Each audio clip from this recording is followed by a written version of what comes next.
Little Miss Trouble, moving house.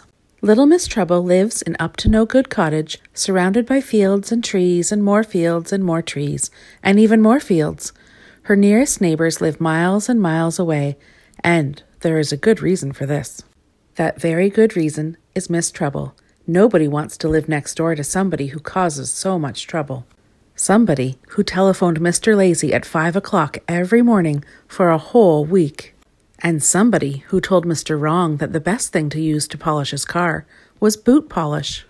Now, because she lived all on her own, Miss Trouble found that she could not cause half as much trouble as she would like to.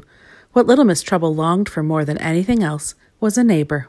One Monday, when little Miss Trouble was walking in the woods near her house, she came upon a wishing well.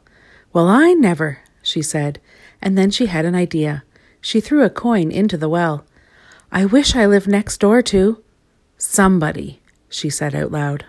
Later that day, when she looked out her window, she discovered that, as if by magic, which it was, her house was next door to Box Cottage, which is where Mr. Chatterbox lives. "Tee-hee! Now for some fun," giggled Miss Trouble.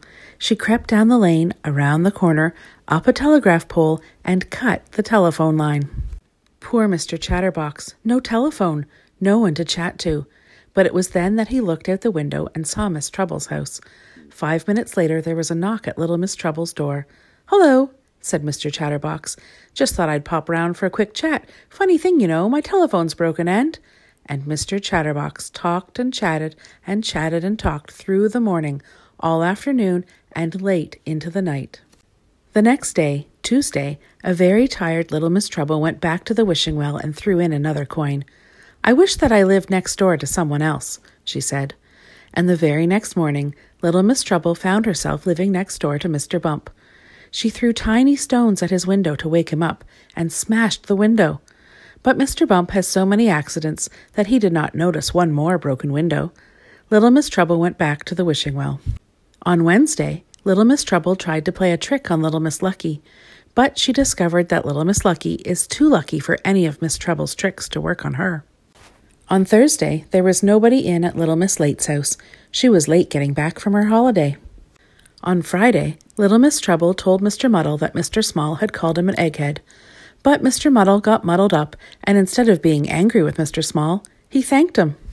On Saturday, little Miss Trouble let the tires down on Mr. Forgetful's car. But Mr. Forgetful forgot he had a car and caught the bus. On Sunday, it was a very fed-up little Miss Trouble who returned to the wishing well to make a wish.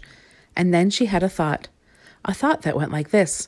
"The trouble with neighbors," thought little Miss Trouble, "is that they are too much trouble."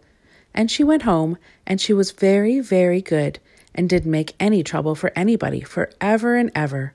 Well, until Tuesday.